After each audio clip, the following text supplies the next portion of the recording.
월드 클래스라고 하는 월클 손흥민 선수, 세계 최고의 선수 중 한 명이지요. 특별히 손흥민 선수의 아버지 되시는 분이 자녀 교육관에 대하여 인터뷰를 하였습니다. 이분이 책을 썼는데 나는 읽고 쓰고 버린다, 이런 제목의 책을 쓰고서 사람들에게 인터뷰를 하면서 이런 이야기를 했습니다. 흔히들 자식들에게 나는 친구 같은 부모가 되어야 한다고들 하는데 저는 그것은 직무유기라고 생각합니다. 왜냐하면 아이들이 습관적으로 잘못된 것이 있을 때에 그 아이에게 고쳐야 할 부분이 있는데 친구들이 그것을 지적하며 애달바하며 고쳐지지를 않는다는 것입니다. 안 되는 것은 안 된다고 끝끝내 말할 수 있는 사람, 정말로 위험한 곳에 갈 때도 엑스레이들을 밟고 간다 할지라도 옆에서 브레이크를 힘차게 밟아줄 그 사람은 부모밖에 없다는 것입니다. 큰 부모라는 것은 누가 큰 부모냐? 작게 될 아이를 크게 만들어주는 부모가 큰 부모가 되는 것이고, 작은 부모는 큰 자녀가 될 잠재력을 가졌음에도 크게 시키지 못하고 작게 만드는 부모는 이와 같이 작은 부모가 될 수밖에 없다는 것입니다. 그는 자식에게 물음표를 던지는 사람이 되어야 한다고 하며 이렇게 물음표를 던졌다고 합니다. 흥민아, 너가 세상에서 가장 행복할 때가 언제냐? 라고 물었을 때 손흥민 선수는 어릴 때 이렇게 이야기를 했습니다. 나는 축구할 때가 가장 행복해요. 그래서 정말로 이 친구가 축구할 때가 행복한지 한번 시켜봤답니다. 축구를 위해서 기본기를 시켜봤는데 7년 동안 반복하는 그 일상의 그 기본기 훈련을 한 번도 짜증내지 않고 그렇게 공을 가지고 기본기를 익히며 그 시간을 그렇게 행복해하고 좋아했다는 것입니다. 그리고 그의 교육과도로는 자녀들이 독서와 공부, 자신이 바쁜 와중에 자녀들에게 책 읽어라, 공부해라 이렇게 말하기 전에 자식에게 독서를 강요하지 않고 먼저 자식 보는 앞에서 책 읽는 부모가 되었고, 그리고 그들 앞에서 이와 같이 본을 보이며 공부를 했더니 자식들이 언제나 사람은 시간이 있을 때는 책을 봐야 하는구나, 그리고 공부를 해야 하는구나, 그렇게 자녀 교육을 시켰다는 이야기입니다. 여러분, 부모들은 가난한 대물림을 하게 되는데, 부모라고 하는 것은 게으른 모습도 자녀들에게 대물림하는 것은 부모 책임이에요. 부지런한 부모의 밑에서는 자녀들이 부지런하게 되어지고, 부모가 매사 청소하는 습관을 가지면은 이와 같이 청소를 하게 되고, 이웃들에 대하여서도 간대하게 너그럽게 교제하며 지내는 그 부모님을 보고서 그 자녀들도 이웃과 함께 그렇게 삶을 살더라는 것입니다. 여러분, 손흥민 이 아버지는 이렇게 계속 이야기합니다. 어디 갔든지 사람과 사람 간의 선을 넘지 말아야 한다. 이 모습을 삶을 통해 보여주었다는 것입니다. 이 인터뷰를 하면서 우리 신앙을 가진 사람, 하나님을 믿는 사람들에게 과연 어떤 가르침이 되고 무엇을 배워야 할까요? 우리 부모님들이 이렇게 주일날을 지나는 동안에 이 주일에 시간 관리를 하면서 그냥 예배를 보고 해치우는 그런 부모 밑에서 자란 자녀들은 언제든지 주일이 되어도 그렇게 예배를 드리는 것이 아니라 예배를 보고 예배를 떼어버리고 그렇게 하는 자녀가 생겨날 수밖에 없다는 것입니다. 주님 앞에서 내가 가진 물질관, 주님 앞에서 일상의 삶 속에 사람들과의 관계에서의 삶, 신앙의 모습을 본대로 그대로 자녀가 따라하게 되는 것입니다. 여러분, 자녀라고 하는 것은 나의 모습의 거울이 우리의 자녀인 것입니다. 오늘 본문의 말씀은 이스라엘 백성들이 하나님의 목적에 악을 행했습니다. 40년 동안 블레셋의 손에 붙이셔서 고통을 당하셨죠. 그러나 하나님께서는 믿음의 가정이 이와 같은 어려움을 당하는 것을 좋지 않게 여기셔서 마노아라고 하는 사람의 가정에 자식이 없는 것을 보고 그 가정에 자식을 허락해 주고 믿음의 자녀를 양육하기를 원하셨습니다. 어느 날 여호와의 사자가 이와 같이 나타나서 이 어머니에게 나타나서 아들을 낳을 것이라고 기쁜 소식을 전해 주었습니다. 그때 이 소식을 들었던 이 아내가 남편에게 하나님의 사자가 나타나서 우리에게 자녀를 주시는데 이렇게 길러라고 말씀했습니다. 그럴 때 마노아는 남편 되는 마노아가 직접 주님께 물어봤습니다. 하나님, 우리 가정에 자녀를 주신다는데 우리가 낳을 그 아이를 어떻게 행하여 가르치면 되겠습니까? 어떻게 가르쳐야 합니까? 라고 물었습니다. 여러분의 가정의 자녀들을 다 양육하고 기른 줄 압니다. 그러나 우리의 자녀뿐만이 아니라 내 자신이 앞으로도 남은 여정의 삶 속에 어떻게 살아갈 것인지 오늘 본문을 통하여 주님께서 가르쳐 주신 그 내용을 함께 살펴보고자 합니다. 첫째는 너가 바로 서라, 이것을 가르쳐 주었습니다. 여러분, 모든 것에 기준이 있습니다. 기준이 왔다 갔다 하면 뒤에 줄 서는 사람도 왔다 갔다 합니다. 신앙에 대해서 부모가 기준을 분명히 정하여 기준이라고 말할 때 자녀들은 그 뒤에서 줄을 설 때 내 편이 되고 내 가정이 되고 내 식구가 되고 그리고 나의 자녀들이 되는 것입니다. 여러분의 기준은 어디에 있습니까? 여러분은 어디에 서 있습니까? 하나님께서는 이 아이 걱정은 하지 말고 부모인 너가 바로 서라고 이렇게 먼저 가르쳐 주고 있습니다. 13절에 이렇게 말합니다. 여호와의 사자가 마노아에게 이르되 내가 여인에게 말한 것들을 그가 다 삼가서 포도나무의 소산을 먹지 말며 포도주와 독주를 마시지 말며 부정한 것을 먹지 말아라. 내가 그에게 명한 것을 다 지킬 것이니라. 이 말은 너가 먼저 지키라는 것입니다. 여러분, 여기서 그가 누굽니까? 삼손을 가리키지 않습니다. 즉 여인 삼손을 잉태한 어머니를 가리킵니다. 하나님, 아이를 어떻게 기르면 되겠습니까? 아이 걱정하지 말고 부모인 너가 바로 서라고 이렇게 대답을 해주고 있습니다. 부모가 어떤 본을 보이냐에 따라서 그대로 아이는 커간다는 겁니다.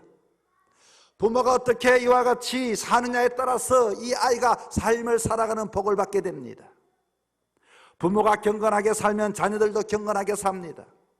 부모가 예수님 제일주의로 살면 자녀들도 모든 일에 예수님 제일주의로 살아갑니다. 부모가 교회 중심적으로 살아가는 부모가 있으면 자녀들도 교회 중심적으로 삶을 살아가게 되는 것입니다.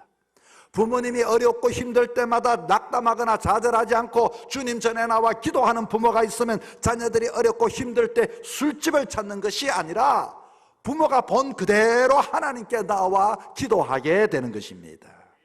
부모가 검소하면 자녀들도 검소합니다. 부모가 남들에게 베풀기를 좋아하면 자녀들도 따라 베풀기를 좋아합니다. 부모가 좋은 본을 보여야 합니다. 자녀들에게 요구할 게 없습니다. 내가 바로 서 있나? 내가 바로 기준 잡고 있는가? 신앙의 삶 속에서 부족한 것이 있으면 하나님 앞에 지혜를 달라고 기도하며 내가 날마다 주님 앞에 바로 서 있는 삶을 살아갈 수 있는 저와 여러분 될 수 있기를 바랍니다. 어느 어머니가 왜 우리 집은 이렇게 일이 풀리지 않는가? 도대체 내 팔자가 어떤 팔자기에 점이라도 한번 쳐봐야겠다. 옆에 있던 대학을 다니는 딸이 말했습니다. 엄마, 지금 어느 시대인데, 사이버 시대인데 점은 무슨 점을 쳐요? 지금 지구 한쪽에 일어나는 일도 세상이 금방금방 다 아는 과학의 시대인데 점은 왜 쳐요? 엄마는 점을 치러 갑니다. 딸은 그것을 눈에 보았습니다. 세월이 지나 딸이 결혼을 했어요. 아이를 낳았습니다. 살림살이를 꾸려갑니다. 그런데 살림살이가 뒤엉키기 시작합니다. 집안에 우환이 떠나지 않습니다. 남편이 사업이 잘 될 듯 못 될 듯 왔다 갔다 합니다. 그 잘난 과학 시대의 딸이 어떻게 여러분 처신하겠습니까? 아이를 덜쳐 얻고 도대체 내 팔자는 어떤 팔자인데 점이라도 한번 쳐볼까? 본대로 그대로 한다는 겁니다. 바다를 본 사람은 이와 같이 음식을 먹을 때도 생선을 먹는 것처럼 육지에서 논에서 밭에서 자란 사람은 산나물을 보고서 먹은 사람은 어른이 되어도 그 산나물의 맛을 잊지를 못하는 겁니다. 심리학적으로 이런 이야기가 있습니다. 그 술주정뱅이에 자라난 딸이 그 아버지가 술주정하는 데 있어서 진절머리를 내고 나는 절대로 술 먹지 않는 남편과 결혼할 것이다 하고서 결혼을 했는데, 그 남편, 술 먹지 않는 남편이 얼마나 숨이 막히는지, 평세도록 이와 같이 술 먹는 아버지 밑에 자랐던 그 딸은 그 속에서도 나름대로의 자기의 평안을 느꼈던 것입니다. 도무지 살 수가 없어서 술 먹지 않는 남편은 정말로 남자답지도 못하고 합통하지도 못하고 오해도 풀지도 못하고 깐깐하고, 그래서 이혼을 해버렸다는 겁니다. 결국은 술주정뱅이 남편에게 또 재혼을 했다는 이야기입니다. 무슨 이야기입니까? 내가 본 대로, 내가 들은 대로 살아왔던 어린 시절의 그 성육 과정, 발달 과정대로 어른이 되어도 거기서 평안을 찾는 것이 인간인 것입니다. 사랑하는 성도 여러분, 우리는 자녀들을 바라보면서 닭달만 하지 말고 선한 본을 보이셔야 합니다. 성경을 보는 본을 보이고, 기도하는 본을 보이고, 남 섬기는 본을 보이고, 예배를 소중히 여기는 본을 보이고, 정직한 본을 보이고, 검소한 본을 보이고, 그렇게 살 때에 내 자녀가 복을 받으실 줄 믿으시기 바랍니다. 제가 지난주 월요일 오전에 114 기도회라고 하는 기도회에 참여했습니다. 거기에 서울에 김사만 목사님이 내려오셔서 말씀을 전가하는데 제가 오전에 큰 은혜를 받았습니다. 이렇게 이야기를 합니다. 오늘 모든 사람들은 광야에 다 살고 있습니다. 광야에서 목마름도 느끼고 부족도 느끼고 더위도 느끼고 모래바람도 느끼고, 모든 사람이, 예수를 믿든 믿지 않는 모든 사람이 광야의 삶을 살고 있는데, 그러나 예수 믿는 삶은 그 광야에서 성막을 가지고 믿는 사람은 예수를 믿는 사람입니다. 믿지 않는 사람은 성막이 없다는 겁니다. 믿는 사람은 광야에서 벗개를 옮기면서 때로는 성막을 치고 하나님께 예배를 드렸다는 것입니다. 여러분, 그 성막에는 4가지가 있다고 합니다. 성소와 지성소가 있는데, 성소에는 오른쪽에 들어가면 떡상이 놓여 있고, 왼쪽에 들어가면 불을 밝히는 등잔이 빛이 있고, 그리고 거기 제사장이 지성소 앞에 가기 전에 분향을 피우는 분향단이 있다는 겁니다. 이 의미가 뭔가? 이 의미가 바로 이와 같이 말씀을 먹고, 그 강야 생활에도 말씀을 먹고 성령의 빛에 도움을 가고 분향하는 것이 기도하는 것이라는 것입니다. 하나님 앞에 부르짖고 하나님 앞에 기도하는 사람, 그럴 때 하나님은 살아계셔서 지성소에서 응답하시고 해답을 주시고, 이와 같이 그들에게 말씀을 해주시고 해답을 얻고서 나와서 백성들에게 전하는 이 제사장과 같은 기도하는 사람이 우리에게 필요하다는 것입니다. 여러분, 기도의 부모의 역할이 뭡니까? 우리가 부모가 자식에게 해줄 수 있는 게 세상에, 강야 같은 세상에 살게 되면 아무것도 없습니다. 우리는 정말로 말씀을 먹고 성령의 인도함을 따라 하나님 앞에 기도할 때 내 자식을 어떻게 키워야 합니까? 광야 같은 세상에 어떻게 내가 살아야 합니까? 할 때 살아계시고 전지전능 하나님께서 우리에게 해답을 주시는 것이 기도의 응답이라고 하는 것입니다. 오늘 이 시대의 문제는 하나님이 없다는 것입니다. 부모가 없다는 것입니다. 지도자가 없다는 것입니다.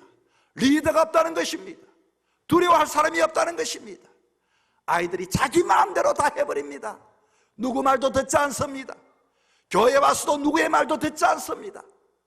거수요 하고서 모든 사람들이 그렇게 생각합니다. 하나님이 광야에 있어서 어려운 인생의 길에 이와 같이 묻고 여쭈는 기도를 통하여 하나님의 응답을 받는 사람이 되어야 하는 것입니다. 사랑하는 성도 여러분, 세상 밖에는 여전히 광야에서 우리 자녀들이 놓여 있습니다. 우리들도 남은 여정의 삶을 살아가되 이 광야에서 모래바람 속에 더운 여름 속에서 이와 같이 먼지 맞으며 살아갑니다. 믿고 믿지 않는 차이가 어디 있습니까? 하나님이 계시는 광야가 여러분에게 있습니까? 그 본을 보이며 살아가는 부모가 될 수 있기를 주의 이름으로 축복합니다. 두 번째는 가르치라는 것입니다. 누가 가르칠 수 있습니까? 그렇게 사고 거룩하게 살았던 사람이 너희들도 거룩하게 살아라고 가르칠 수 있지 않겠습니까? 어떤 분이 그렇게 이야기합니다. 목사님, 우리 남편 보고 교회 나오라고 좀 해주세요. 내가 가만히 보니까 그 사람이 교회 잘 안 나와요. 본인이 안 나와요. 그런데 그 남편이 그것을 본 아내를 보고서 무슨 교회를 오겠습니까? 자, 이렇게 본을 보이고, 두 번째는 가르치라고 말했습니다. 오늘 본문에 보니까 나실인으로 길러라고 합니다. 나실인이라고 하는 것은 히브리어로 나자르라고 합니다. 나자르가 한다는 것은 구별하여 드린다는 것입니다. 이스라엘의 백성들은 하나님의 은혜가 너무 커서 이와 같이 하나님 앞에 살고 싶고, 내가 가진 것 하나님 앞에 주님께서 주셔서 다 드리고 싶은 마음이 거기에 있었습니다. 여러분은 어떻습니까? 정말로 누군가가 여러분에게 은혜를 베푸고 사랑을 베풀고 물질을 주고 선물을 주면 너무너무 고마우면 입을 싹 닦아버리겠습니까? 감사하지 않습니까? 아이고, 내가 저 사람에게 은혜 입었는데, 내가 저 사람에게 사랑을 입었는데 뭔가를 주고 싶어하는 이 마음, 드린다는 마음, 하나님께서는 이스라엘 백성에게 이와 같이 삼손을 나실인으로 구별하여 나자르로 구별하여 드리라고 이렇게 이야기를 했던 것입니다. 여러분, 이건 뭡니까? 내가 하나님 앞에 드려진다는 것은 나는 구별된 거 아닙니까? 너는 하나님의 것이라는 것입니다. 뿐만 아니라 너는 태어날 때부터 하나님의 것이라는 것을 자녀들에게 가르쳐 주어야 하는 것입니다. 너가 어디를 가든지 무엇을 하든지 하나님이 너를 지켜주실 것이다. 너는 하나님의 백성이다. 힘들고 어려울 때 기도해라. 하나님을 구하라. 하나님을 찾아라. 웨슬레의 어머니는 아이들이 잠자리 들기 전에, 옛날에는 이 집에 아이가 19명이나 있었답니다. 그런데 이 아이에게 꼭 이런 질문을 하고 잠을 재웠다고 합니다. 너희들은 누구냐? 우리는 하나님의 자녀입니다. 누가 너희를 이 땅에 보내셨냐? 역사를 주관하신 하나님이 우리를 이 땅에 보내셨습니다. 우리는 너희를 돕는 이는 누구냐? 우리를 돕는 사람은 천지를 만드신 하나님이 우리를 날마다 인도하시고 도와주십니다. 수산나 웨슬레가 꼭 자녀들에게 이렇게 믿음의 자신감을 심어주면서 너희들이 힘들고 어려울 때마다 하나님은 너희를 택하셨고 너희를 보내주셨고 너희와 함께 한단다, 이 말을 늘 가르쳤다고 하는 것입니다. 이 어머니에게 믿음의 교육을 받은 요한 웨슬레는 이와 같이 이 땅에서 영국을 구해내었고 지금까지도 수많은 영혼들을 구원해내는 감리교회 교단의 창시자가 되었던 것입니다. 나자르, 철저한 나자르의 사상. 여러분, 이스라엘은 최고의 교육은 나자르 교육입니다. 우리는 택한 하나님의 백성이다. 우리는 광야에서 언제든지 전쟁 중에 있다. 이 전쟁에서 하나님이 함께하기 때문에 우리는 이와 같이 없어지지 아니한다. 이 사상을 지금도 가지고 살고 있다는 것입니다.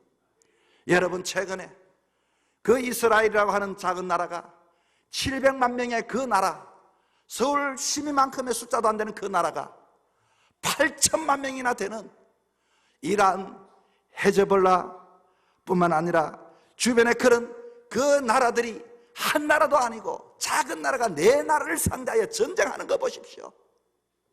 힘은 어디 있겠습니까? 마음속에서 이 강야 같은 세상 전쟁의 삶 속에 하나님은 우리 편이다, 하나님이 함께한다, 나름대로의 자기의 담대함을 가지고 하나님을 믿는 믿음이 있었기 때문에 이와 같은 배짱을 가지고 오늘까지의 삶을 살아왔던 것입니다. 여러분, 우리들은 강야에 나가면 얼마나 두려운지 모릅니다. 얼마나 걱정 근심이 많은지 모릅니다. 오늘은 무슨 옷을 입고 밖에 나갈 것인지, 내가 오늘 무엇을 준비해야 될 것인지 걱정하며 나갑니다. 그러나 그렇게 나가지만 우리는 번번이 땀에 젖어 있고 피곤에 지쳐 있는 것이 우리들의 삶입니다. 여러분의 강야에 정말로 나는 택함받았던 그 하나님과 같은 그 법궤와 성망이 여러분의 삶 속에 있습니까? 우리는 이것을 자녀들에게 가르쳐 주어야 하는 것입니다. 크리스티나 퍼니발이라고 하는 사람이 24년 3월 달에 내어진 책 중에 무례한 친구가 생겨서야 하는 책을 한 권 썼습니다. 그런데 그 책의 내용은 이렇습니다. 우리 딸이 초등학교 1학년이 되어서 학교에 입학을 했다. 평소에 수줍음도 많고 낯가림도 있어서 학교 가는 것부터 걱정을 많이 했다. 그런데 아이가 학교를 가고 이렇게 평범하게 잘 학교 생활을 했다. 그런데 어느 날 옆자리에 짝이 바뀌고부터 아이가 학교 가기를 불편하게 생각했다.